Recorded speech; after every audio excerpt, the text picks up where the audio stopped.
नमस्कार, प्रणाम, जय हिंद फ्रेंड्स। इस वीडियो में हम लोग डिस्कस करेंगे सीडीपी के प्रीवियस ईयर क्वेश्चंस को। फ्रेंड्स, ये वीडियो आपके लिए बहुत ही हेल्पफुल होने वाली है अगर आप एग्जामिनेशन देने जा रहे हैं 15 दिसंबर को सीडेट का। फ्रेंड्स, वीडियो को स्किप न करते हुए पूरा देखिएगा और चैनल पे पहली बार विजिट करें चैनल को सब्सक्राइब करते हुए बेल आइकन को प्रेस कर लीजिएगा। फ्रेंड्स, ऐसे ही वीडियो आपको डेली 8 बजे रात को मिलेगी फ्रेंड्स, इसलिए लाइव आकर के कमेंट करते हुए देखिएगा। ओके फ्रेंड्स, नमस्कार। आइए वीडियो की शुरुआत करते हैं, ध्यान से देखिएगा। Question number 121। इसके पहले भी मैंने वीडियो प्रोवाइड कराया, अगर आपने उसको नहीं देखा है प्रभाकर एकेडमी यूट्यूब चैनल पे प्लेलिस्ट बना दी गई है, उसको एक एक करके देख सकते हैं। फ्रेंड्स, क्या दिया हुआ है क्वेश्चन नंबर 121। अभिकथन दिया हुआ है, क्या दिया, असर्शन दिया है कि बच्चे केवल औपचारिक स्कूली शिक्षा द्वारा ही कौशल, मूल्य और रीतियां ग्रहण करते हैं। कारण क्या दिया हुआ फ्रेंड्स कि बच्चों का समाजीकरण एक सरल व रेखीय प्रक्रिया है, सही विकल्प चुनना है। दो स्टेटमेंट थे, अब इसके अकॉर्डिंग चुनना है। क्या दिया हुआ है ध्यान से देखिएगा। फर्स्ट वाले में दिया हुआ है फ्रेंड्स, ए और आर दोनों सही है, आर ए की सही व्याख्या करता है। बी क्या है, ऑप्शन बी, ए और आर दोनों सही है लेकिन आर ए की सही व्याख्या नहीं करता है। सी क्या है, ए सही है लेकिन आर गलत है। डी क्या है फ्रेंड्स, ए और आर दोनों गलत है। तो फ्रेंड्स, इसका राइट ऑप्शन होगा friends, right option option D, A और आर दोनों गलत हैं। क्या है, ए और आर दोनों गलत हैं। मीन्स आइए नेक्स्ट इसके डिस्क्रिप्शन को डिस्कस करते हैं। डिस्क्रिप्शन क्या है ध्यान से देखिएगा फ्रेंड्स। डिस्कशन फ्रेंड्स यह है कि उपयुक्त प्रश्न में अभिकथन ए व कारण आर दोनों गलत हैं। बच्चे केवल औपचारिक स्कूली शिक्षा द्वारा ही कौशल, मूल्य और रीतियां ग्रहण नहीं करते, वह अनौपचारिक शिक्षा द्वारा भी अपने दैनिक जीवन क्रियाकलापों का भी अध्ययन करते हैं। और औपचारिक शिक्षा वह शिक्षा है जो विभिन्न औपचारिकताओं के साथ साथ जानबूझकर निश्चित नियमानुसार क्रियाशील होती है तथा यह नियमित रूप से विधिवत प्रदान की जाती है। यह शिक्षा का स्थान और समय निश्चित होता है तथा इस शिक्षा की विषय सामग्री भी निश्चित होती है। बच्चे का सामाजिकरण एक सरल रेखीय व प्रक्रिया में नहीं होता है। बच्चे का भिन्न भिन्न समाज में विकसित होते हैं, इसलिए इसे रेखीय नहीं कहा जा सकता है। बालक के सामाजिकरण में अनुकरण का बहुत अधिक महत्व होता है, क्योंकि आरंभ से ही वह दूसरों का अनुकरण करके अनेक बातों को सीखता है। जैसा घर और समाज के लोग बातचीत करते हैं और व्यवहार करते हैं, बच्चे उसी का अनुकरण करते हैं और फिर वैसा ही व्यवहार करते हैं। नेक्स्ट क्वेश्चन की ओर प्रश्न करते हैं फ्रेंड्स, ध्यान से देखिएगा। नेक्स्ट क्वेश्चन क्या है फ्रेंड्स, क्वेश्चन नंबर 122। प्रारंभिक बाल्यावस्था के दौरान डैश सामाजिकरण का प्राथमिक कारक और डैश सामाजिकरण का द्वितीयक कारक है। ऑप्शन ए जनसंचार माध्यम परिवार, ऑप्शन बी विद्यालय परिवार, ऑप्शन सी परिवार विद्यालय और ऑप्शन डी मुद्रित माध्यम जनसंचार। तो फ्रेंड्स, इसका राइट ऑप्शन होगा ऑप्शन सी, परिवार और विद्यालय। सबसे पहले बच्चा जब पैदा होता है तो परिवार में ही रहता है, लगभग 1, 2, 3 साल तक परिवार में ही रहता है। उसके बाद तो सामाजिकरण वहीं से शुरू हो जाता है फ्रेंड्स, इसलिए राइट ऑप्शन हो जाएगा सी, परिवार और विद्यालय। उसके बाद विद्यालय जाता है। आइए नेक्स्ट इसके डिस्क्रिप्शन को डिस्कस करते हैं। डिस्क्रिप्शन क्या है ध्यान से देखिएगा फ्रेंड्स। डिस्कशन फ्रेंड्स ये है कि प्रारंभिक बाल्यावस्था के दौरान परिवार सामाजिकरण का प्राथमिक कारक है, क्योंकि बाल्यावस्था के प्रारंभिक 5 वर्षों में ही परिवार ही बालक के सीखने की प्रक्रिया में अहम भूमिका निर्वहन करता है। जैसे माता पिता बालक के प्रारंभिक शिक्षक होते हैं, जो कि प्राथमिक तौर पर आचरण, सभ्यता, संस्कृति, भाषा तथा नैतिक गुणों का ज्ञान देते हैं। बाल्यावस्था के विकास के क्रम में विद्यालय सामाजिकरण का द्वितीय कारक है, क्योंकि विद्यालय में ही बालक के चौमुखी विकास की प्रक्रिया प्रारंभ होती है तथा विद्यालय बालक के पूर्व ज्ञान को नवीन ज्ञान से जोड़ने में सहायक भूमिका निर्वहन करता है, जिससे बालक ज्ञान के सक्रिय अधिगमकर्ता बन जाते हैं। क्या होते हैं, लर्नर बन जाते हैं। नेक्स्ट क्वेश्चन की ओर प्रश्न करते हैं फ्रेंड्स, क्वेश्चन नंबर 123। क्या है ध्यान से देखिएगा। निम्नलिखित में कौन प्राथमिक सामाजिकरण माध्यम है। प्राथमिक सामाजिकरण माध्यम है। ऑप्शन ए विद्यालय, ऑप्शन बी पर सरकार, ऑप्शन सी मीडिया और ऑप्शन डी परिवार। तो फ्रेंड्स इसका राइट ऑप्शन होगा ऑप्शन डी परिवार, क्योंकि बच्चा परिवार में ही पहला समझकर होता है। राइट ऑप्शन ऑप्शन डी होगा। नेक्स्ट इसके डिस्क्रिप्शन को डिस्कस करते हैं। डिस्क्रिप्शन क्या, ध्यान से देखिएगा। सामाजिकरण एक विस्तृत और अंतहीन प्रक्रिया है जो एक व्यक्ति के साथ जीवन पर्यंत चलती रहती है। इस प्रक्रिया में बालक सांस्कृतिक पद्धतियों को ग्रहण करता है और अपनी व्यक्तिगत और सामाजिक भूमिकाओं का निर्वहन करना सीखता है। परिवार सामाजिकरण का प्राथमिक माध्यम है। जब बच्चा पैदा होता है तो वह आश्रित और असहाय होता है। उसकी विभिन्न शारीरिक और मानसिक आवश्यकताएं होती हैं। उससे अपने शारीरिक और मानसिक आवश्यकताओं की पूर्ति के लिए माता पिता पर निर्भर रहना पड़ता है। इस प्रकार बच्चे अपने माता पिता तथा परिवार के अन्य सदस्यों के सामने अपना जीवन प्रारंभ करना है तथा वह ज्ञान, व्यवहार, तौर तरीके आदि परिवार से ही सीखते अर्जित करता है और परिवार के प्रतिमानों के अनुकूल इन सभी पद्धतियों को हृदयंगम करता तथा सीखता है। हृदय से उसको ग्रहण करता तथा सीखता है, जो उसके सामाजिक होने की प्रक्रिया का प्रारंभिक सोपान होता है। नेक्स्ट क्वेश्चन को प्रश्न करते हैं फ्रेंड्स। क्वेश्चन नंबर 124 क्या है, ध्यान से देखिएगा फ्रेंड्स अपने स्क्रीन पे। निम्नलिखित में से कौन सा सामाजिकरण के गौण वाहक हो सकते हैं? ऑप्शन ए परिवार और पड़ोस, ऑप्शन बी विद्यालय और पास पड़ोस, ऑप्शन सी विद्यालय और निकटतम परिवार के सदस्य, ऑप्शन डी परिवार और रिश्तेदार। तो फ्रेंड्स इसका राइट ऑप्शन होगा ऑप्शन बी विद्यालय और पास पड़ोस जो है परिवार के गौणवाहक हैं। सामाजिकरण के गौणवाहक है। राइट ऑप्शन बी होगा फ्रेंड्स। नेक्स्ट इसके डिस्क्रिप्शन को डिस्कस करते हैं। डिस्क्रिप्शन का ध्यान देखिए। सामाजिकरण के गौणवाहक विद्यालय और पास पड़ोस हो सकते हैं। नेक्स्ट क्वेश्चन को प्रश्न करते हैं फ्रेंड्स। क्वेश्चन नंबर 125 क्या है फ्रेंड्स कि बच्चे के सामाजिकरण में परिवार डैश भूमिका निभाता है? तो ऑप्शन ए कुछ कम महत्वपूर्ण, ऑप्शन बी रोमांचकारी, ऑप्शन सी मुख्य, ऑप्शन डी गौड़। तो फ्रेंड्स इसका राइट ऑप्शन होगा ऑप्शन सी मुख्य भूमिका निभाता है। क्या फ्रेंड्स? राइट ऑप्शन सी मुख्य भूमिका निभाता है। नेक्स्ट क्वेश्चन को प्रश्न करते हैं फ्रेंड्स। इसका जो डिस्क्रिप्शन है, डिस्क्रिप्शन को ध्यान से देखिएगा। डिस्क्रिप्शन फ्रेंड्स ये है कि बच्चे के सामाजिकरण में परिवार मुख्य भूमिका निभाता है। परिवार ही बच्चे की प्रथम पाठशाला होती है तथा बच्चे द्वारा परिवार के साथ जो भी ज्ञान अर्जित किया जाता है वह बच्चे के व्यक्तित्व निर्माण में महत्वपूर्ण भूमिका निभाता है तथा सामाजिकरण समायोजना की क्षमता में वृद्धि करता है। नेक्स्ट क्वेश्चन को प्रश्न करते हैं। क्वेश्चन नंबर 126 क्या है, ध्यान से देखिएगा। निम्नलिखित में से कौन सा सामाजिकरण का एक प्रमुख कारक है? ऑप्शन ए परिवार, option B computer, option C आनुवंशिकता, ऑप्शन डी राजनीतिक दल। तो फ्रेंड्स इसका राइट ऑप्शन होगा ऑप्शन ए परिवार। क्या होगा फ्रेंड्स? राइट ऑप्शन ए परिवार होगा। नेक्स्ट इसके डिस्क्रिप्शन को डिस्कस करते हैं। डिस्क्रिप्शन क्या है, ध्यान से देखिएगा कि सामाजिकरण का प्रमुख कारक परिवार होता है क्योंकि बालक पहले परिवार का सदस्य होता है और वहीं से अपना परिवार के मूल्यों, परंपराओं, विचारों आदि को सीखता है। नेक्स्ट क्वेश्चन को प्रश्न करते हैं। क्वेश्चन नंबर 127 क्या है, ध्यान से देखिएगा। जनसंचार माध्यम सामाजिकरण का एक महत्वपूर्ण माध्यम बनता जा रहा है। नीचे दिए गए कथनों में से कौन सा सबसे उपयुक्त कथन है? कथन फर्स्ट क्या दिया हुआ है? संचार माध्यम पदार्थों के विज्ञापन और विक्रय के लिए अच्छा एक माध्यम है। नेक्स्ट क्या है? सामाजिकरण केवल माता पिता और परिवार के द्वारा ही किया जाता है। और सी क्या है फ्रेंड्स? सी है फ्रेंड्स कि जनसंचार माध्यमों की पहुंच बढ़ रही है और जनसंचार माध्यम आवृत्तियों, मूल्यों और विश्वासों को प्रभावित करता है। ऑप्शन डी है क्या फ्रेंड्स कि बच्चे संचार माध्यमों के साथ प्रत्यक्ष रूप से अंतःक्रिया नहीं कर सकते। तो फ्रेंड्स इसका राइट ऑप्शन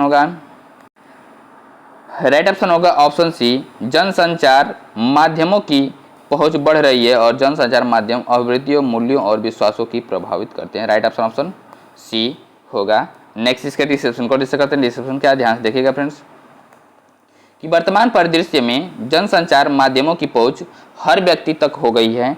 ऐसे में समाज के अभिवृत्तियों, मूल्यों तथा विश्वासों को भी प्रभावित कर रही है, चाहे वह प्रिंट मीडिया, इलेक्ट्रॉनिक मीडिया या सोशल मीडिया, फेसबुक, व्हाट्सएप आदि हो। तो सब ने समाज के मूल्यों को प्रभावित किया है। इससे सिद्ध होता है कि जनसंचार माध्यम सामाजिकरण का एक महत्वपूर्ण साधन बनता जा रहा है। नेक्स्ट क्वेश्चन की ओर प्रश्न करते हैं फ्रेंड्स, क्वेश्चन नंबर 128। क्या है 128? ध्यान से देखिएगा। निम्नलिखित में से कौन सा बच्चों के समाजीकरण के प्रगतिशील मॉडल के संदर्भ में सही नहीं है? सही नहीं है फ्रेंड्स। क्वेश्चन को अच्छे से पढ़िएगा क्योंकि उसमें सही नहीं है करके ज़्यादा आता है। ऑप्शन ए, समूह कार्य में सक्रिय सहभागिता तथा सामाजिक कौशलों का सीखना।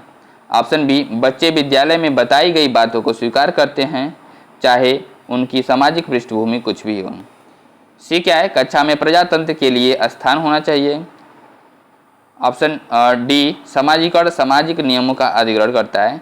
तो फ्रेंड्स इसका राइट ऑप्शन होगा ऑप्शन बी, बच्चे विद्यालय में बताई गई बातों को स्वीकार करते हैं चाहे उनके सामाजिक पृष्ठभूमि में कुछ भी हो। राइट ऑप्शन बी होगा फ्रेंड्स। आइए नेक्स्ट डिस्क्रिप्शन को डिस्कस करते हैं, ध्यान से देखिएगा। डिस्कशन फ्रेंड्स ये है कि समाजीकरण का प्रगतिशील मॉडल वही है जिसमें व्यक्ति या बालक स्वतंत्रतापूर्वक, सरलतापूर्वक सहभागी बन सके और सामाजिक कौशलों को सीख सके। परंतु यदि विद्यालय में कोई ऐसी बात या कार्य कराया जाता है जो छात्रों के सामाजिक पृष्ठभूमि से भिन्न है या उनके अनुकूल नहीं है, तो इससे छात्रों के समाजीकरण में विरोध उत्पन्न होगा, जो किसी भी दशा में समाजीकरण का प्रगतिशील मॉडल नहीं है। नेक्स्ट क्वेश्चन की ओर प्रश्न करते हैं, क्वेश्चन नंबर 129। क्या है, ध्यान से देखिएगा कि निम्न में से कौन सा समाजीकरण की निष्क्रिय एजेंसी है? ऑप्शन ए, परिवार तो सक्रिय एजेंसी है। Eco club. Option B, option C क्या है, सार्वजनिक पुस्तकालय। ऑप्शन डी, स्वास्थ्य क्लब। तो फ्रेंड्स इसका राइट ऑप्शन होगा ऑप्शन सी, सार्वजनिक पुस्तकालय। राइट ऑप्शन सी होगा फ्रेंड्स। राइट ऑप्शन सी, सार्वजनिक पुस्तकालय होगा। नेक्स्ट आइए इसके डिस्क्रिप्शन को डिस्कस करते हैं। डिस्क्रिप्शन क्या, ध्यान से देखिएगा। डिस्कशन फ्रेंड्स ये है कि परिवार, इको क्लब व स्वास्थ्य क्लब समाजीकरण की सक्रिय संस्थाएं हैं जहां व्यक्ति दूसरों के साथ संप्रेषण के माध्यम से सामाजिक बनता है तथा अपने विचारों को दूसरों के साथ बांटता है। परंतु यह सार्वजनिक पुस्तकालय में अधिक संभव नहीं है, क्योंकि सार्वजनिक पुस्तकालय में, लाइब्रेरी में लोग क्या करते हैं, जाकर केवल पढ़ते हैं, कोई बात नहीं करता है, वहाँ पे बात करना मना रहता है। ठीक है फ्रेंड्स। तो ये नेक्स्ट क्वेश्चन की ओर प्रश्न करते हैं, क्वेश्चन नंबर 130। 130 क्या है फ्रेंड्स, ध्यान से देखिएगा कि समाजीकरण है। ऑप्शन ए, सामाजिक मानदंडों में परिवर्तन। ऑप्शन बी, शिक्षक एवं पढ़ाए गए बीच के संबंध। ऑप्शन सी, समाज के आधुनिकीकरण की प्रक्रिया। ऑप्शन डी, समाज के मानदंडों के साथ अनुकूलन। तो फ्रेंड्स इसका राइट ऑप्शन होगा ऑप्शन डी, समाज के मानदंडों के साथ अनुकूलन। राइट ऑप्शन डी होगा फ्रेंड्स। आइए नेक्स्ट इसके डिस्क्रिप्शन को डिस्कस करते हैं। डिस्क्रिप्शन क्या है, ध्यान से देखिएगा कि व्यक्ति का समाज के मानदंडों के साथ अनुकूलन ही समाजीकरण है। अर्थात समाजीकरण वह प्रविधि है जिसके द्वारा संस्कृति को एक पीढ़ी से दूसरी पीढ़ी तक हस्तांतरित किया जाता है। इसके माध्यम से मानव अपने समूह एवं समाज के मूल्यों, रीति रिवाजों, लोकाचारों, आदर्शों एवं सामाजिक उद्देश्यों को सीखता है। दूसरे शब्दों में यह कह सकते हैं कि समाजीकरण एक प्रक्रिया है जिसके द्वारा मानव को सामाजिक सांस्कृतिक संसार से परिचित कराया जाता है। नेक्स्ट क्वेश्चन की ओर प्रश्न करते हैं, क्वेश्चन नंबर 131 क्या है, ध्यान से देखिएगा। शिक्षा के संदर्भ में समाजीकरण से तात्पर्य है ऑप्शन ए, अपने सामाजिक मानदंड बनाना। ऑप्शन बी, समाज में बड़ों का सम्मान करना। ऑप्शन सी, सामाजिक वातावरण में अनुकूलन और समायोजन। ऑप्शन डी, सामाजिक मानदंडों का सदैव अनुपालन। तो फ्रेंड्स इसका राइट ऑप्शन होगा ऑप्शन सी, सामाजिक वातावरण में अनुकूलन और समायोजन। राइट ऑप्शन सी होगा फ्रेंड्स। आइए नेक्स्ट इसके डिस्क्रिप्शन को डिस्कस करते हैं। डिस्क्रिप्शन क्या है, ध्यान से देखिएगा। डिस्कशन फ्रेंड्स ये है कि शिक्षा समाजीकरण की प्रक्रिया को सरल बनाती है। क्या, शिक्षा समाजीकरण की प्रक्रिया को सरल बनाती है क्योंकि शिक्षा के माध्यम से मनुष्य सामाजिक मूल्यों, आदर्शों, व्यवहारों आदि को सिखाता है और अपने आप को उसके अनुरूप बनाने का प्रयास करता है। नेक्स्ट क्वेश्चन को प्रश्न करते हैं फ्रेंड्स, क्वेश्चन नंबर 132 क्या है, ध्यान से देखिएगा फ्रेंड्स कि बच्चों के समाजीकरण के संदर्भ में निम्न में से कौन सा कथन सही है। ऑप्शन ए, समकक्षी समाजीकरण के प्रथम कारक हैं और परिवार समाजीकरण का एक द्वितीय कारक है। ऑप्शन बी, परिवार एवं जनसंचार दोनों समाजीकरण के द्वितीय कारक हैं। ऑप्शन सी, विद्यालय समाजीकरण का एक द्वितीय कारक है और परिवार सामाजिकरण का एक प्राथमिक कारक है। नेक्स्ट ऑप्शन डी क्या है फ्रेंड्स, विद्यालय सामाजिकरण का प्राथमिक कारक और समकक्षी सामाजिकरण के द्वितीयक कारक है। फ्रेंड्स इसका राइट ऑप्शन होगा ऑप्शन सी, विद्यालय सामाजिकरण का एक द्वितीयक कारक है और परिवार सामाजिकरण का प्राथमिक कारक है। राइट ऑप्शन सी होगा फ्रेंड्स। आइए नेक्स्ट इसके डिस्क्रिप्शन को डिस्कस करते हैं, ध्यान से देखिएगा। डिस्क्रिप्शन क्या है फ्रेंड्स कि विद्यालय सामाजिकरण का एक द्वितीयक कारक है और परिवार सामाजिकरण का एक प्राथमिक कारक है। अर्थात बालक का जब जन्म होता है तो सबसे पहले वह परिवार के संपर्क में आता है और वहीं से वह सामाजिक प्रक्रिया सीखना शुरू कर देता है। बालक धीरे धीरे बड़ा होता है और वह विद्यालय जाने लगता है। चूँकि विद्यालय समाज का लघु रूप होता है, इसलिए बालक यहाँ भी सामाजिक प्रक्रियाओं को सीखता है। इस प्रकार बालक सबसे पहले परिवार से फिर विद्यालय से सामाजिक प्रक्रियाएं सीखता है। इसलिए परिवार को सामाजिकरण का प्राथमिक कारक जबकि विद्यालय को द्वितीयक कारक माना जाता है। नेक्स्ट क्वेश्चन की ओर प्रश्न करते हैं फ्रेंड्स। क्वेश्चन नंबर 133 क्या है, निम्नलिखित में से कौन सा द्वितीयक सामाजिकरण का एजेंसी का उदाहरण है। ऑप्शन ए विद्यालय एवं मीडिया, ऑप्शन बी मीडिया एवं पास पड़ोस, ऑप्शन सी परिवार एवं पास पड़ोस, ऑप्शन डी परिवार एवं मीडिया। तो फ्रेंड्स इसका राइट ऑप्शन होगा ऑप्शन ए विद्यालय एवं मीडिया जो है कि सामाजिकरण का द्वितीयक एजेंसी है। राइट ऑप्शन ए होगा। नेक्स्ट इसके डिस्कशन को डिस्कस करते हैं। डिस्कशन क्या है, ध्यान से देखिएगा कि विद्यालय एवं मीडिया सामाजिकरण की द्वितीयक एजेंसी है के उदाहरण हैं, जबकि परिवार के निकटतम सदस्य, पास पड़ोस, सहचर समूह आदि सामाजिकरण की प्राथमिक एजेंसियां हैं। ये सभी मिलकर के बालक के सामाजिक विकास में महत्वपूर्ण भूमिका निभाती हैं। नेक्स्ट क्वेश्चन को प्रश्न करते हैं। क्वेश्चन नंबर जो आपके क्वेश्चंस रहेंगे ये पियाजे, कोहलबर्ग और वाइगोत्स्की निर्माण और विवेचित संदर्भ से रहेंगे फ्रेंड्स, तो ध्यान से देखिएगा।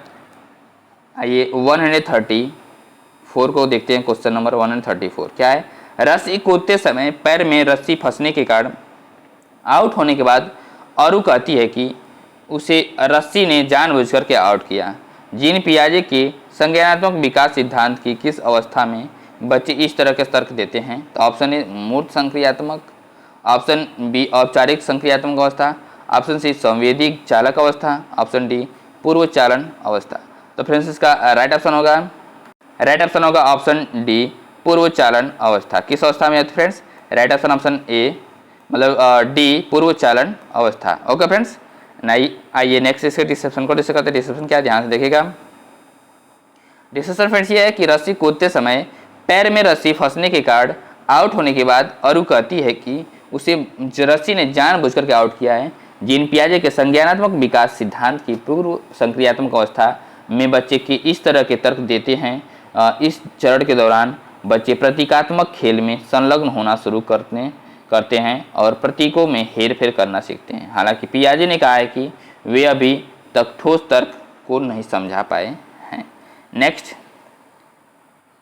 क्वेश्चन को प्रश्न करते हैं। क्वेश्चन नंबर 135 क्या है, ध्यान से देखिएगा फ्रेंड्स कि सीखने के सामाजिक संरचनावादी विचार इस बात की वकालत करते हैं कि ऑप्शन ए शिक्षार्थी दूसरों से निष्क्रिय रूप से ज्ञान प्राप्त करते हैं, ऑप्शन बी शिक्षार्थी सक्रिय रूप से ज्ञान का निर्माण करते हैं, ऑप्शन सी व्याख्यान देने और समझाने से प्रभावी शिक्षण सक्रिय होता है, ऑप्शन डी प्रत्याहार और दोहराव का चिंतन प्रक्रिया से प्रभावी शिक्षण होती है। तो फ्रेंड्स इसका राइट ऑप्शन होगा ऑप्शन बी क्या है कि शिक्षार्थी सक्रिय रूप से ज्ञान का निर्माण करते हैं। राइट ऑप्शन बी होगा फ्रेंड्स। आइए नेक्स्ट इसके डिस्कशन को डिस्कस करते हैं, ध्यान से देखिएगा।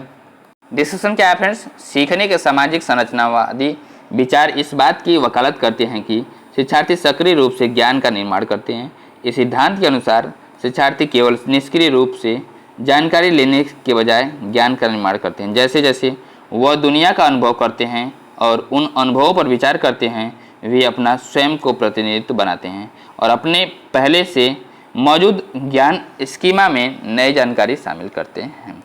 नेक्स्ट क्वेश्चन की ओर प्रश्न करते हैं। क्वेश्चन नंबर 136 क्या है, ध्यान से देखिएगा जीन पियाजे के संज्ञानात्मक विकास के सिद्धांत के अनुसार निम्नलिखित में से कौन सी क्षमता मूर्त संक्रियात्मक सोच को पूर्व संक्रियात्मक सोच से अलग करती है? तो ऑप्शन ए इंद्रियों का समन्वय, ऑप्शन बी विकेंद्रीकरण, ऑप्शन सी परिकल्पित तार्किकता, ऑप्शन डी वस्तु अस्थायित्व। फ्रेंड्स इसका राइट ऑप्शन होगा ऑप्शन बी विकेंद्रण। क्या होगा friends? Right option B विकेंद्रण।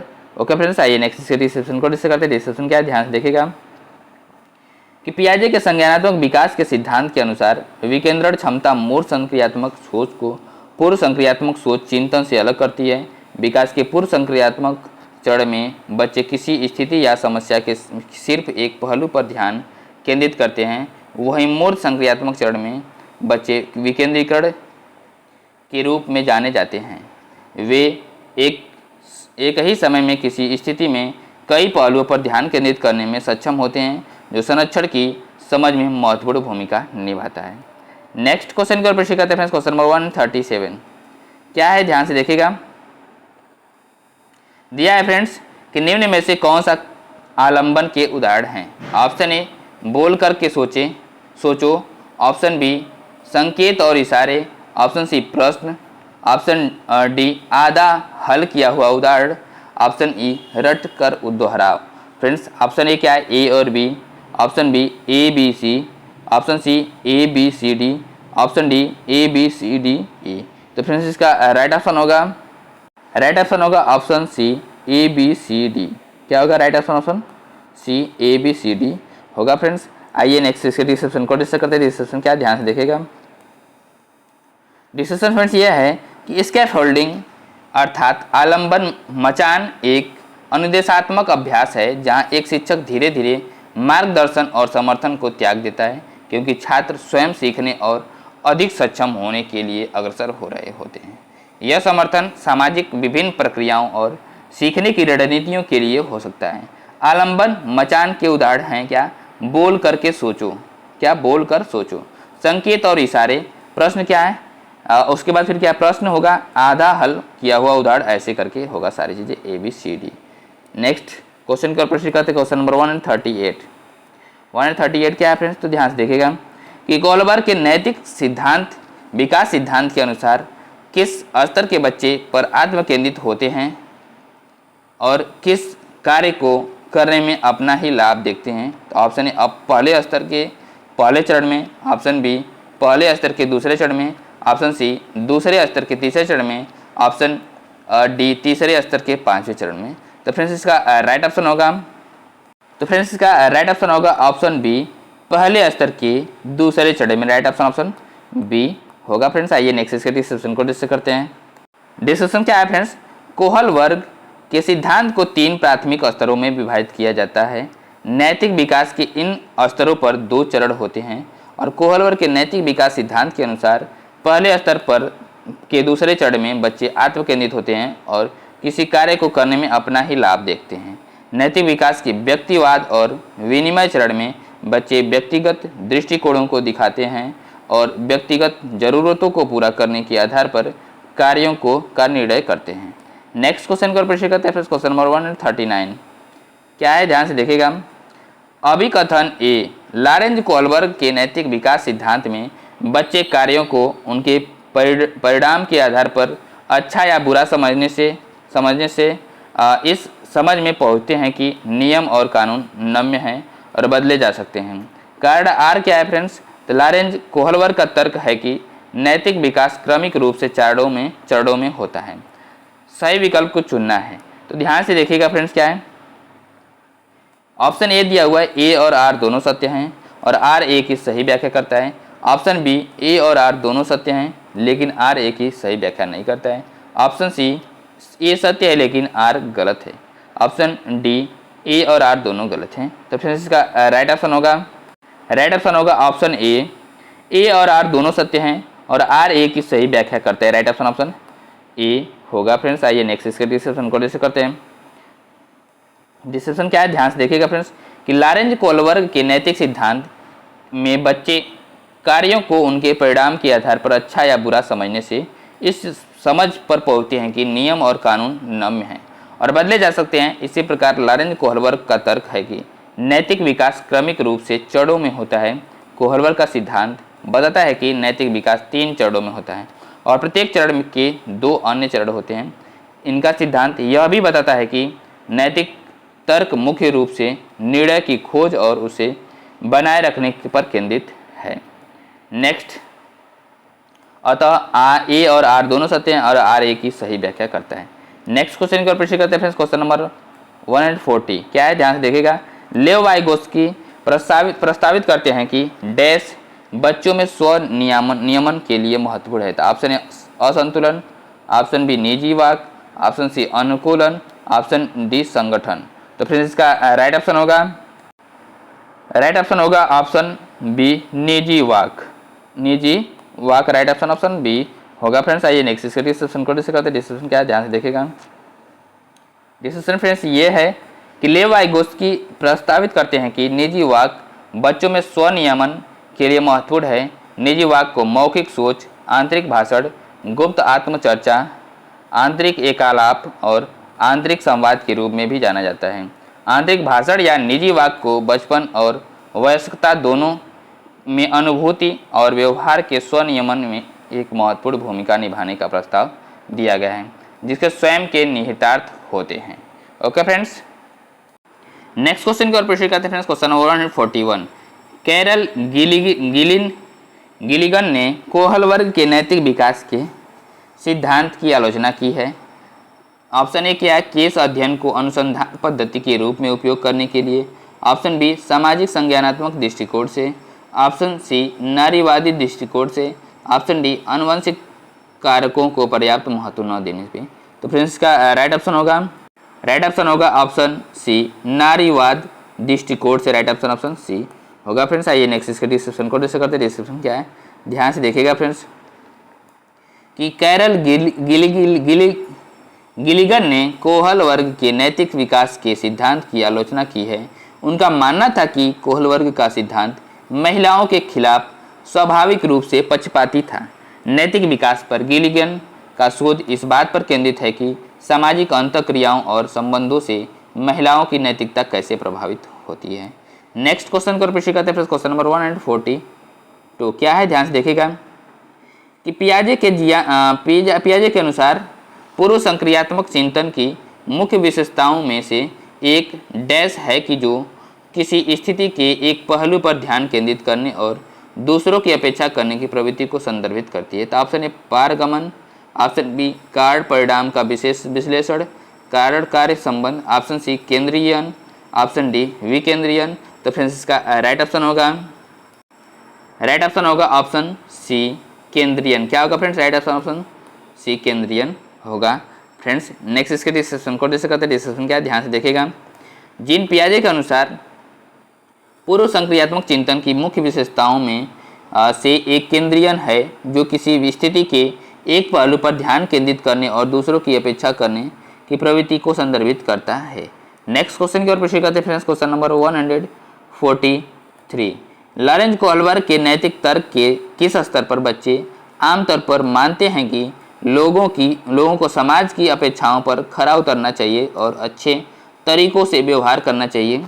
Option A पूर्व संक्रियात्मक स्तर पे, ऑप्शन बी उत्तर संक्रियात्मक स्तर पे, ऑप्शन सी पूर्व पारंपरिक स्तर पे, ऑप्शन डी पारंपरिक स्तर पे।